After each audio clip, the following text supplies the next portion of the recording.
Welcome to the Consulting Leaders Podcast, where we talk about the business of consulting. Whether you're looking to grow your practice or learn from the stories of leaders in consulting, you're in the right place. I'm your host, Guillaume Jouvencel, ex-PwC and co-founder of GHA Marketing. Join me as I interview the best consultants in their niche. Let's get on with the show.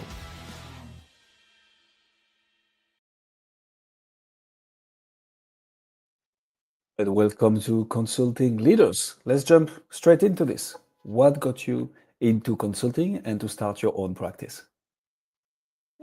Okay, thanks for having me, first of all. And well, actually, my experience comes from different cultures and different perspectives. So I'm able to appreciate different cultures and different perspectives. So uh, basically, when we face a problem, we're trying to find the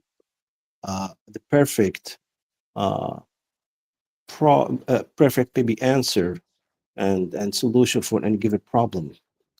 So I have like 30 years in experience across MENA region, North America, South America, and Asian. So each environment has its own problems, its own challenges. So it's really difficult to define what sort of challenges you may face if you are not able to understand the culture you're dealing with.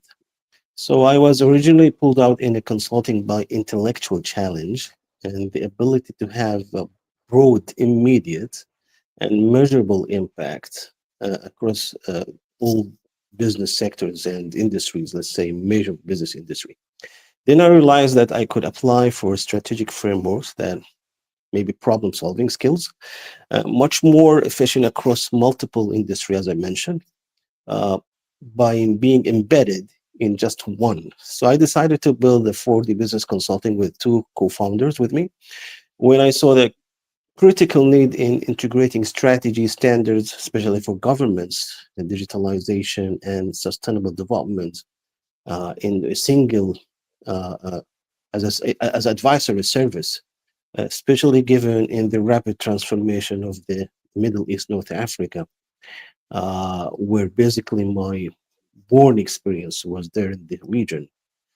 This like integrated approach that couldn't be achieved from within a traditional corporate or academic setting.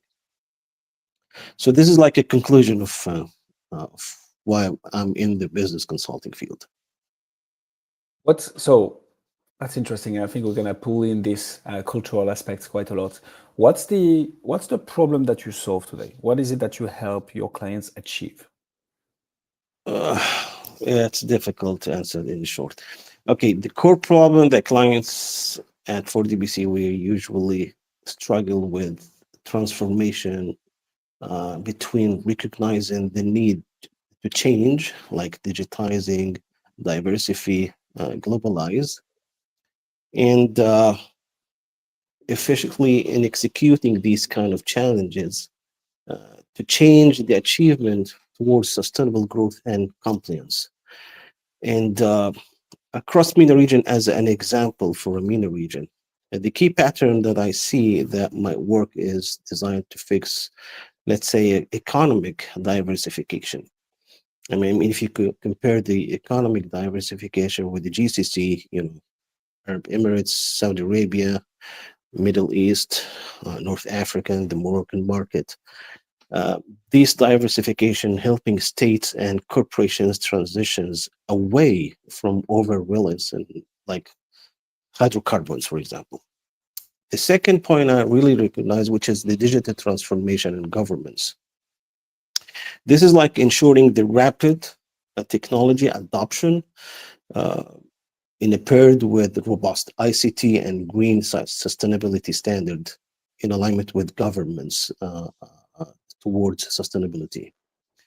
There's another factor, which is the human capital development and building local capabilities to manage a complex, strategic, and multiple projects in terms of diversifications.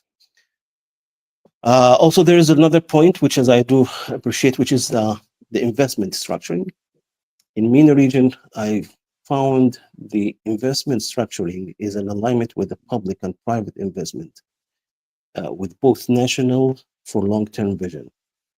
This is gives like ability to build compatible and competed complex strategic projects towards technology adoption and sustainability, as I mentioned. Yeah. So we have a large landscape here. Who is it that you support exactly? Like, are there different industries, different institutions, different type of companies? Do you have one specific type of business that you help? Like, how do you choose who you end up helping, Mohammed? You mean in terms of clients? Yeah, absolutely. Yeah. We have both public and private. But my ideal clients right now are the public institutions. We were focusing 10 years ago on a private sectors because we believe that private sectors is an important player in government, ministries, and large corporates for governments. So now we're moving our strategy to public institutions. Let's say government ministries, funds, agencies, and large corporates. Basically, they focus on national and regional strategy initiatives, particularly in technology, infrastructure, and sustainable developments. And let's highlight the sustainable developments as a main target for our uh, uh, strategy towards ideal clients and decision makers. Now, the real decision makers I need to influence inside those organizations are typically the chairmen, the CEOs, ministers, head of regulatory bodies. Those are the key players in developing sustainabilities, infrastructure, and the core technology in terms of strategy initiatives. And these are the individuals who are control the strategy agenda, the budget, and of course they have the authority to mandate organization-wide the changes. So that's how we are heading towards selecting our ideal clients in terms of decision makers. Yeah. So who makes those decisions within those private and public institutions? Because I guess you have so many stakeholders involved, right? There are so many people who might be involved in the decision-making process, validating the funds, validating the scope. So, and that's going to be a kind of segue for our next question, which is how do you get in the room with the right people that you need the buy-in from? How do you orchestrate all this and make sure that everybody is educated the proper way, they understand the problem, they understand the consequence of that problem, and they understand the solution that you're going to help them implement? Who is it Yeah. and how do you get there? Yeah, we define the key players first. As I said, the chairman, C-level, head of departments. Those are the key players in any organization. Typically, those are the strategies people.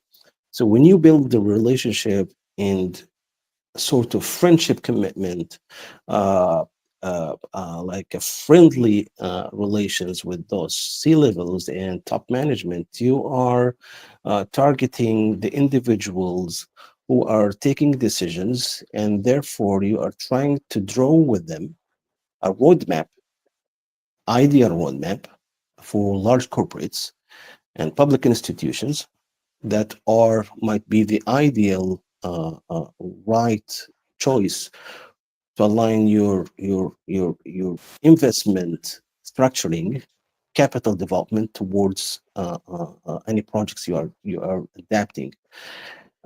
So typically those are the people that we are trying to focus. Okay, so if you have opportunity and success factors, that is this is going to be the most uh, consulting opportunity to find through different work stream. Okay, so within these rules, you are developing, let's say, indirect sales funnels, a powerful methodology to work and bring qualified clients who understand what exactly you are developing with them.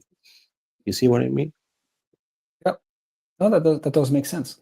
So my question then, Mohammed, would be more: how do you brand yourself? How do you market? How, like, what has worked for you when it comes to attracting the right eyeballs to your consulting practice and for DBC? Like how do you get there? Okay, first all you need to build a brand yourself. You build reputation for your own personal name. My Yeah. experience first, I started my experience 25 years ago as an academic. I was like a researcher in University of California, Santa Barbara. Previously, I was holding another position in University San Martin. They are both. I was developing R&D projects, and we had like so many projects with industry, with the Department of Defense. So when I grow up like in academic environment, gives me like a reputation that I can develop projects funded by the governments and deliver these kind of projects in a real life. You see what I mean? So I'm a person, of course, with my team, of course, not by myself. So I'm a person that I can turn ideas into real, tangible projects. Now, when it comes to reputation in consulting, so people will look at you as a person before they look at your company. So if you start your company 25 years ago, I started with the group. So it was like a challenge that I have to build the name of the company. Then I discovered that when I use my personal name to empower the company's brand, it's much easier, to attract more clients, because people, they will come to you because your knowledge, your expertise as a personal individual consultant. And then by time, you will be branding yourself within the company's environment and the company's reputation. And you have more team that are dedicated towards consulting. In just a matter of time, you will have branding and trust for a long-term relationship with the clients. This is one side. I personally build the trust by ensuring absolute confidence, transparency about deliverable, and the embedded interaction with my team deeply with the clients and the other side, internal staff, to co-create the solutions. This is give us like empower the trusting for a long-term relationship with the clients. So for example, to deliver result, we focus on action, measurable outcomes over theoretical reports. You see what I mean? Yeah. Most of consulting companies, let's say medium consulting companies, even large size, even large companies, they are focusing more in delivering theoretical reports. We do something else. We do theoretical and actionable outcomes. This is like we help implement a long-term relationship with the client. That's it. So I like that. And that means you're much more focused on strategy and implementation than just strategy/theory, which allows you to have longer engagement as well, I suspect, but Yeah. also to get the actual tangible results for the clients. The problem in consulting is that you can come up with the best plan and the best strategy, but if the client doesn't have the capacity in-house to execute on that or doesn't know how to, that whole strategy goes to waste. But so a bit more upstream, Mohammed, what I'm trying to understand here is what marketing channel has worked for you to attract the right clients? So to give you some examples, do you do speaking engagements? Do you do emailing? Do you do LinkedIn? Do you do content in general? Do you do ads? Like what has worked for you to, I understand what happens downstreams and strategy and implementation, but before you get the engagements, what has worked for you to attract the right clients? Okay. First of all, I'm an old-fashioned guy. I really don't rely on social media a lot. Okay, it's like, let's say 10-15% on social media, especially LinkedIn. I don't have Facebook and X. But I'm an old-fashioned guy, which means I like shake hands, I like face-to-face meetings, I like have a coffee, have a dinner with clients, develop different conversations. So this, I discovered this is the most straightforward to build a trust with the clients or prospective clients. Okay, so this is how personally I work. Uh, as a company, we have press releases that are friendly with the search engine, so people they can reach out to us. We have a strong media coverage. Let's say, okay, personally, I'm running like a media company, which is we have a DNBC business channel. It's an IPTV. We do interviews with people, programs, we broadcast, and we have a Time Business News, which is an online Google News, uh, uh, uh, let's say, news portal. It's a 10 years old, so we are ranking. So we know how to target the right clients in different regions and people to reach out to us because of strong article that we publish. Or sometimes we do publish in our website, like a blogs. So we count more in reach out strategy rather than communicating and investing in social media a lot. As I said, I have like 10-15% investing in social media, especially LinkedIn. And that's how we reach out to people. Yeah, So you have a mix of brand building and content generating strategy with the right outreach strategy, a bit old school to use your words, but that allows you to reach out to people who are actually warm and who've already been informed of what you do, the problems that they may be facing, and how you help them solve those problems. Is that, correct. Yeah, correct. That's the way. That's the secret. and that works. How do you Yeah. take those conversations from, okay, they're aware of what you do, right? They understand what you do, and they've got your reach out. How do you like make them cross the finish line? How do you go from all this to SOW, letter of engagement, we rock and roll? Ah, well, we get them involved in these kind of engagements in terms of executing projects. Okay, so we invite stakeholders, we invite some resources from the client's level to get involved in an execution of any project. So we get them involved in the kitchen. The more they have eyes on you and the way how you execute your projects, it gives transparency and actions and gives like a sort of measurable outcomes in terms of delivery. And that's the first secret. So when they are involved with you in the same kitchen, they will be involved with you in different projects in the future, and they will do like recommendations to other networks. And this is one of the things that relay how the engagement works with the team. As I said, embedding my team deeply with the client's internal staff to co-create the solutions with us. You see what I mean? That makes a lot of sense. So I like how the sales cycle is basically the beginning of the work. And I think that's a Yeah. very, very good and useful thing for consultants listening to us right now, because what you want is not to make a ton of promises, but then they need to take the risk when they sign.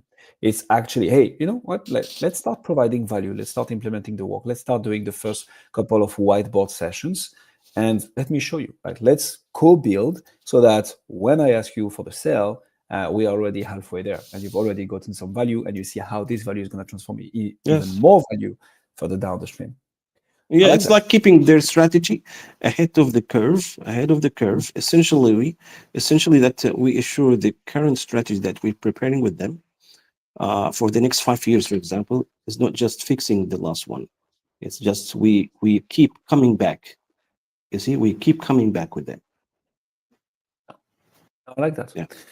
So when I was a consultant myself, Mohammed, at PricewaterhouseCooper, the partner who kind of taught me everything told me the following thing. He was like, Guillaume, there are two types of consultants. There are the hunters and there are the farmers.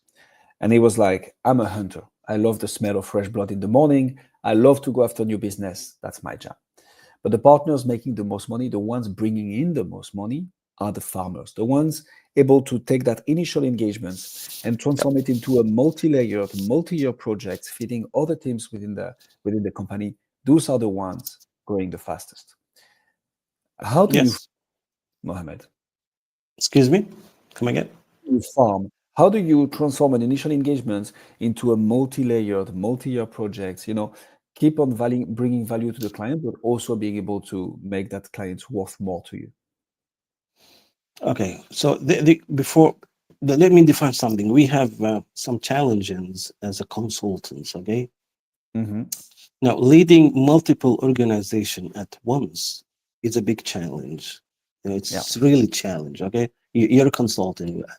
You were with the PwC, and it's one of the big four. Mhm. So you understand what I'm talking about. When you lead a multiple organization at once, it's one of the challenges as a consultant. Now, the area where I find myself most stuck right now is scaling the delivery of specialized and high impact talent.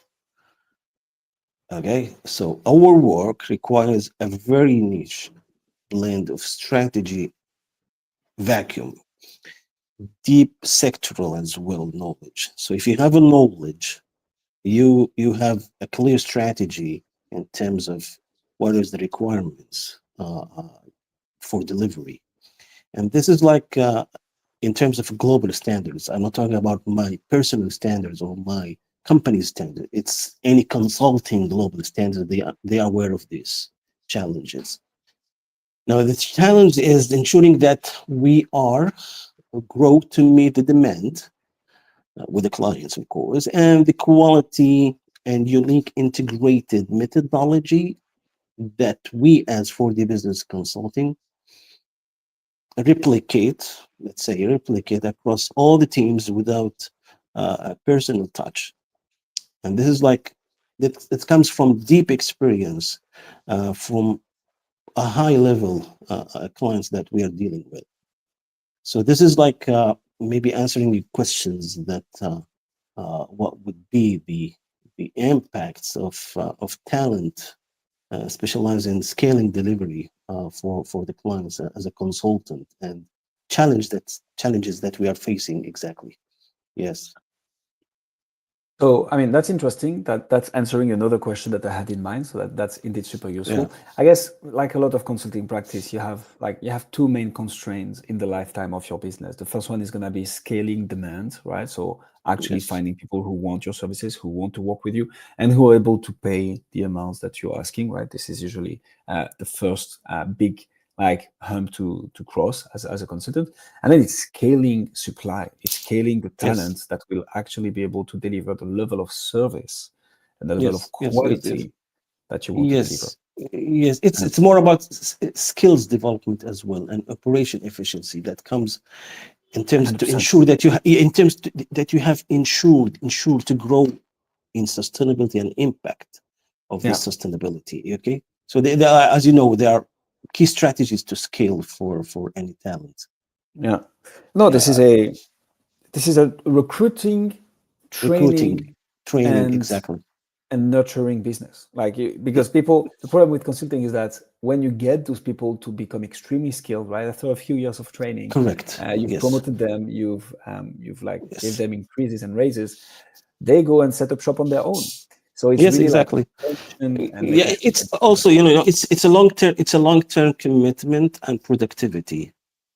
yeah, Focusing on retaining that most of players, they provide like a space for growth, investing in leadership training and ensuring alignment with other organization tasks. This is what yeah, we call it, prioritize the onboarding and retention. Yeah.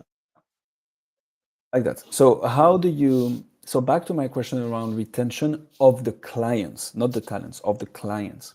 How Mhm. do you transform an initial engagement into something that keeps on delivering value for the client, but also for you, your team, and you're able to like keep this client longer? How do you typically do that? Yeah. So, we have let me do this. Like, we have a processes, okay? This Hmm. process is based on standardization, like leveraging technology. We build a strategic team structure to handle the increased demand without compromising quality or increasing costs. So this process is like a playbook. Okay, so we create like I don't know, let's say we create like reputable, documented playbooks and clear frameworks for any given service that we would like to deliver, and then we ensure the consistency even with the different team members.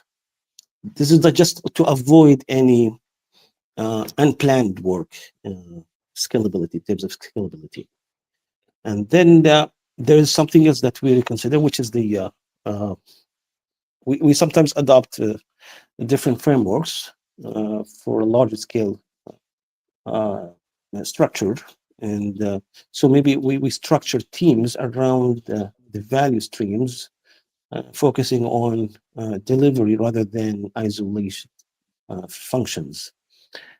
With these steps and process, we are, let's say, trying to snatch some clients who might be interested in developing or renewal the customer success story that we are delivering.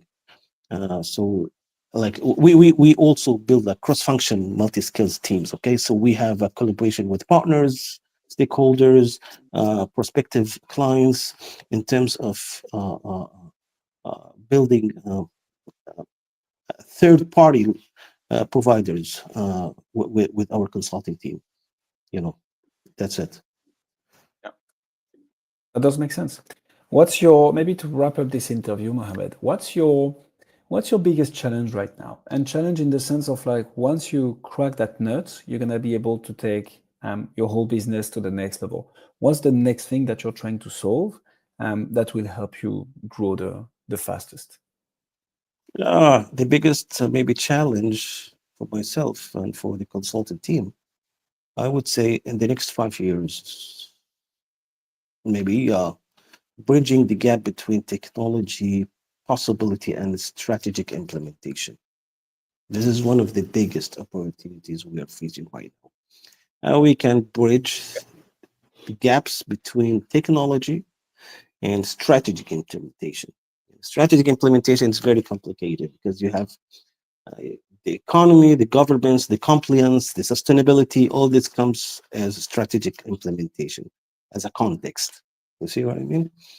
So we have so many factors, as I said, advising, helping nations, corporates, maybe navigating through increasing complexity of international security, technology, and data, building a standardization bodies.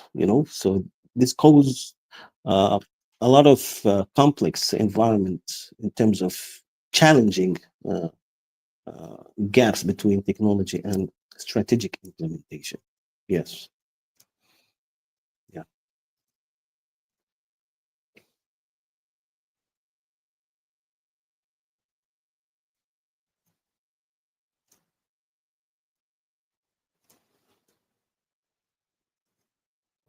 And I was muted, which is why you couldn't hear me. And that does Nice. make a lot of sense. It's Dr. okay. Kayyali Mohammed, ladies and gentlemen. Mohammed, if people want to find out more about you, see what you do, where should they go? I'm active on LinkedIn. This is the only platform I can show up myself somehow. But usually, the people, they can reach out to me by emails. I like emails. As I said at the beginning, I'm an old-fashioned guy. I like emails. Again, my LinkedIn is at Dr. Kayyali. So yeah, why not? Either way. We'll put all the links in the description. It's weird, for some reasons I cannot add you on LinkedIn, but I'll put the link in the description, and people can Okay, find I you have there. 50,000 followers, so let's say I'm mid influencer, like Ah, 50,000 that's followers. Yeah. So that's I will make sure to have you. Okay. sounds good. Mohammed, thank you so much for coming on Consulting Leaders. Yeah, no problem. Thanks for having me. Thanks for joining us on this episode of the Consulting Leaders Podcast. We hope you learned valuable lessons on how to grow your practice and take your business to the next level. Make sure to subscribe and leave us a review wherever you're listening to this show so you never miss an episode. To apply and be a guest on the show, click the link in the description. See you next time.